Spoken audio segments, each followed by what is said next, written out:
દિલ્હીમાં આયોજિત AI summit દરમિયાન ભારતની છબી ખરડવાના પ્રયાસ થયા હોવાના આક્ષેપો સાથે ભાજપ મહિલા મોરચાએ કોંગ્રેસ અને રાહુલ ગાંધી વિરુદ્ધ મોરચો માંડ્યો છે।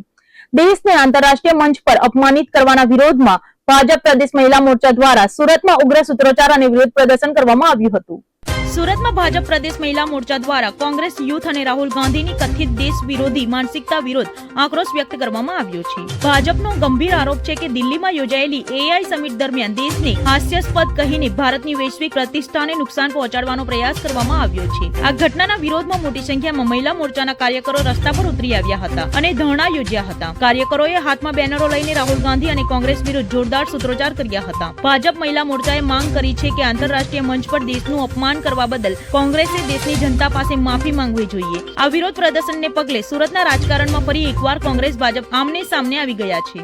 અંજુબેન વેકરિયા, ગુજરાત પ્રદેશ મહિલા મોરચા અધ્યક્ષા, આજે ગુજરાતના તમામ જિલ્લા મહાનગરોની અંદર એઆઈ સબમિટ દ્વારા કોંગ્રેસના કાર્યકર્તાઓ દ્વારા અને રાહુલ ગાંધી દ્વારા જે પ્રકારે દેશની છબીને જે પ્રકારે દેશની ગરિમાને ખરડવામાં આવી છે, એને નુકસાન કરવામાં આવ્યું છે અને ઠેંચ પહોંચાડવામાં આવી છે, ત્યારે આ મંચ ઉપરથી અમે ભારતીય જનતા પાર્ટીની મારી સમગ્ર બહેનો આ નિંદનીય આ કૃત્યને અમે વખોડીએ છીએ। અને સાથે સાથે કારણ કે એઆઈ સબમિટની અંદર જે પ્રકારે આંતરરાષ્ટ્રીય અન્ય પ્રમુખો પણ આવેલા હતા અને એ સમયે જે પ્રદર્શન થયું અર્ધનગ્ન સ્થિતિમાં, એ ભારતીય સંસ્કૃતિની વિરોધો છે।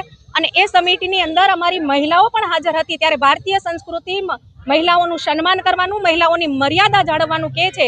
આ પ્રકારનું કૃત્ય ક્યારેય સાખી લેવામાં નથી આવતું। દેશના વિકાસની વાત હોય, એઆઈ સબમિટને વિશ્વએ પણ અપનાવેલું છે, તમામ લોકોએ આનામાંથી પ્રેરણા લીધી છે, ત્યારે આ કોંગ્રેસ પાર્ટી દ્વારા એટલું કહી શકાય છે કે કોંગ્રેસનું વરિષ્ઠ નેતૃત્વ મૌન અને એમનું અત્યારે જે ગેરજિમ્મેદાર વર્તન છે, એના કારણે આ ઘટનાઓ આવી ઘટનાઓ સામે આવે છે।